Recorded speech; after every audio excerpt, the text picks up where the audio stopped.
My name is Samantha, and I am the PIT coordinator at the Innocent Lives Foundation. Before I go a bit more into what I do at the ILF and what the ILF does, I wanted to just introduce you to what we're going to be talking about today. We are going to spend the next little bit talking about something that I like to call impetuous investigations, otherwise known as impulsive investigations.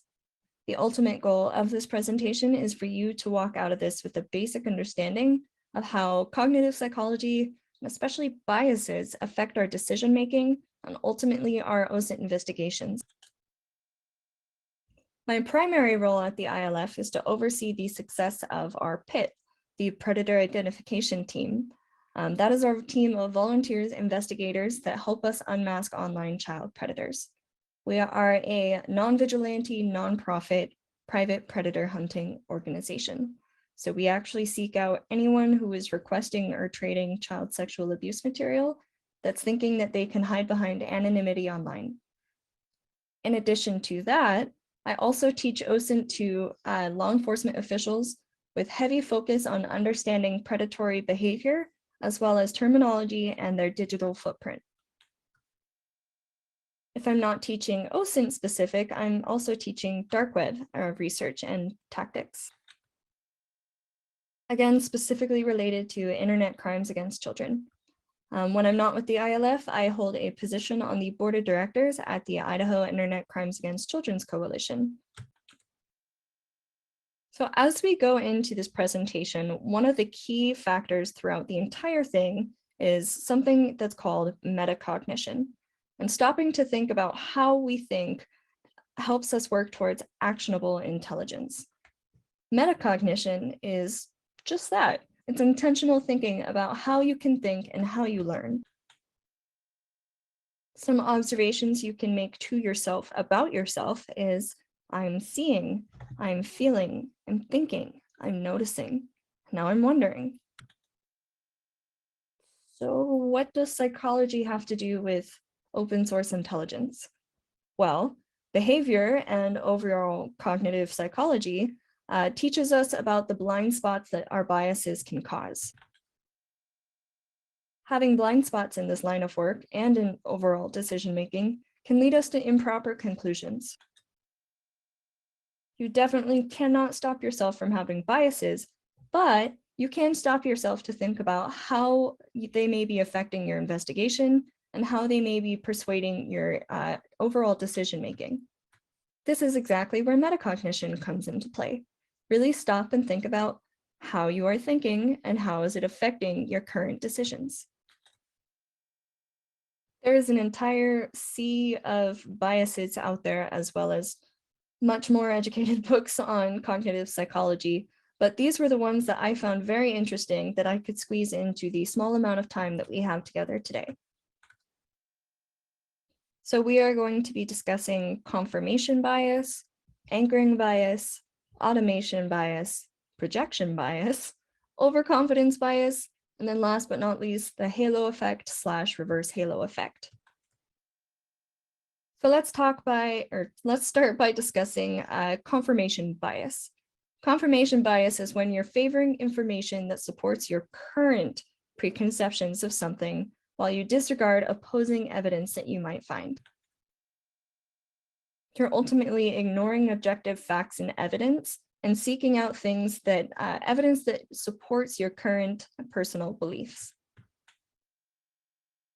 I'm sure you see news outlets playing to confirmation bias all the time, and that's why you see various information that is correct to their perspective and not the others.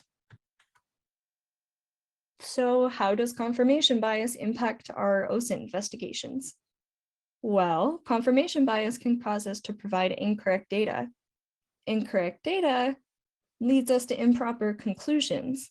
Improper conclusions can lead to damaged lives, whether it's your own or someone else's.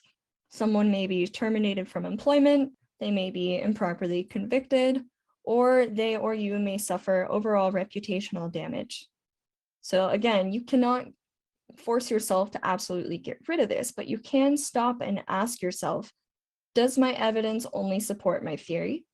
Have I considered opposing theories? And have I sought out those opposing theories?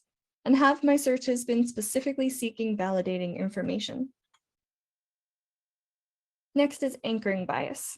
Anchoring bias sounds in concept similar to confirmation bias, but it's different in the effect that you're actually anchoring onto a single piece of information and allowing that to overshadow any new information. Where confirmation bias is when you are actually actively seeking out information that validates your current perspective.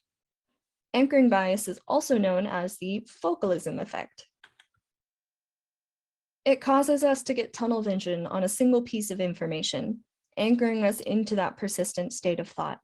And usually it's the piece of data that we receive very early on. Okay, how does anchoring bias affect our investigations? Well, when we get tunnel vision on single pieces of information, we lose our ability to see any new data or pivot points. So document that anchor point that you absolutely cannot get out of your head, but be sure you're keeping an open mind to different perspectives. So some of this mitigation can include asking yourself, have I been disregarding information just because I deem it insignificant? How different is this from what I already originally knew? And what judgments have I made based on my initial perception? Another huge one that we see, especially in this industry, is automation bias, or the over-reliance on automated decision-making systems. Now, this can be applicable to all sorts of aspects of life, but I'm going to talk specifically about even InfoSec, OSINT, anything that uses automated tools. So as humans, we tend to take the path of least cognitive effort. It saves our brain power. There's nothing wrong with that. And while automation has proven to be useful in speeding up processes and finding new data points, definitely does not replace the need for a human element. So how does automation bias impact investigations? Well, basing our judgment strictly from automated results leads us to skewed conclusions as well as false positives, especially if an account doesn't actually belong to your target, whether it's a person or an entity, whether they share a similar username, business name, whatever it may be. Multigo is excellent, but it does come back with false positives. Still a great tool, still incredible for finding new data points, but you definitely need to be sure that you're sitting down and actually going through that and seeing what actually belongs to your target. So ask yourself, or be sure that you are always reviewing and verifying your automated results. Keep in mind, tools are excellent to supplement your thought process, but it's definitely not something to replace your overall thought process, especially not your decision-making. And then question if results are actually related to your person or area of interest or entity, and then document it if you can't confirm that it is. Projection bias. This is the assumption that other people think, feel, believe, and behave like you currently do. This can also be your future self, and assuming that your current self thinks, feels, believes, and behaves exactly how your future self will. This type of bias is a self-forecasting error. We underestimate the influence of our current mental states on our own behavior, causing us to make decisions that need instant gratification. It's a projection of future preferences, or our projection of future preferences depends on our current state. This is also known as an empathy gap. But overall, projection bias is the unconscious assumption that others share the same beliefs, thoughts, or values that you do. Failure to acknowledge this bias can not only lead to impulsive decision-making, but it can also lead to missed data points, operational security areas, or errors, skewed results, and overall being unprepared. So be sure to ask yourself, what's my current state of mind or emotion, and how is it affecting my current decision-making throughout my investigation? Am I judging this situation in a way that only suits my current needs? Or am I considering my potential future scenarios or needs that I may not currently be prepared for? And how might I prepare for those? The next one is overconfidence bias. Overconfidence bias can be especially detrimental. It's when we overestimate our own abilities. Overconfidence can be influenced by behavioral factors, emotional factors, cognitive factors, and even environmental, which I don't have listed here. Inflated confidence causes us to take certain issues lightly. Some great examples include ethics, communications, and especially skill level. The higher the level of overconfidence, the higher the level of risk. And there's definitely a key difference between overconfidence and confidence. When we start embellishing our abilities or our capability to understand a certain situations, both to ourselves and others, we run a pretty heavy risk of having distorted perceptions. And when it comes to OSINT, that puts us at an even higher risk for operational security mistakes, or even ethical mistakes. Some of the worst ethical mistakes come from overconfidence. So just keep in mind, no one can know everything. And there is a ton of strength in acknowledging what you don't know, and even more strength in seeking out the opinion of somebody who may know about something that you don't currently have the right knowledge on. But just be sure that you're not revealing any details that you're not supposed to. And what I mean by that is you can seek out help in OSINT investigations, but be sure that you're not revealing who the client is, who your target is, any PII things surrounding your target and or client, and so forth. Overconfidence can pretty heavily play into the halo and reverse halo effect. Now, these effects are when perceived characteristics of a person cause us to have positive or negative bias towards their overall personality. So with the halo effect, it's when you're viewing the person as an angel. So a positive impression equals higher trust that we place in them, which leads to further positive assumptions.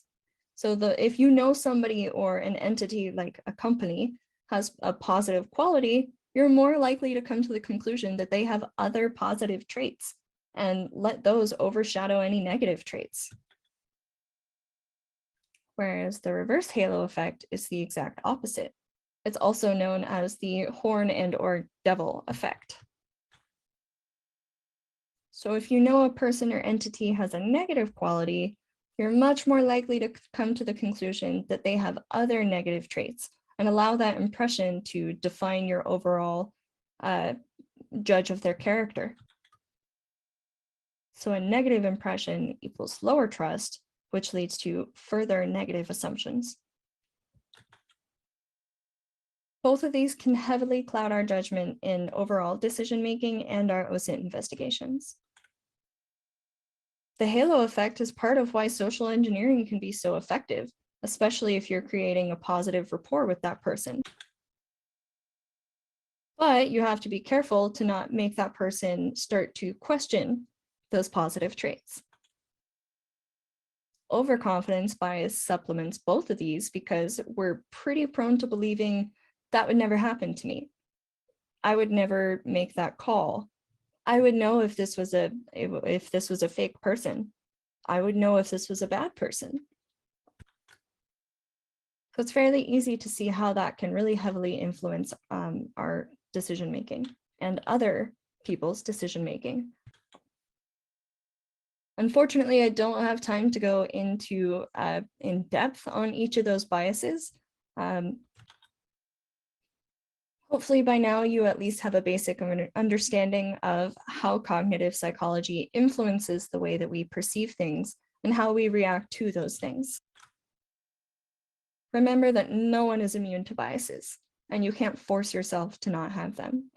But you can be aware of them, and you can be aware of the impact that they have on your decision-making.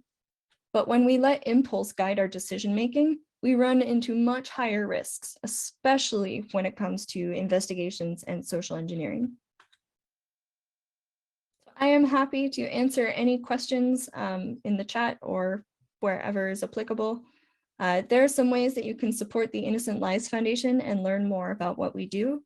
As I mentioned, we are a nonprofit group that actually seek out anyone who is hiding behind anonymity online while they abuse children.